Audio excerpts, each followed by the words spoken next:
Hey everyone! In this quick guide, I'll show you how to change the time zone in Gmail. This helps make sure your email timestamps and calendar events are accurate.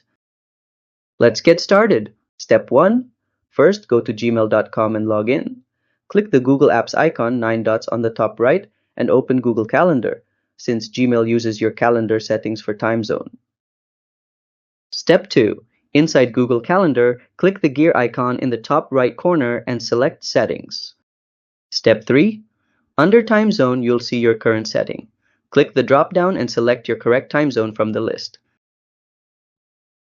Step 4. That's it! Your Gmail and Google Calendar will now reflect your updated time zone, making sure everything is synced correctly. Bonus tip. Use secondary time zones in Calendar if you're working with teams in different regions. It's super helpful for scheduling across time zones.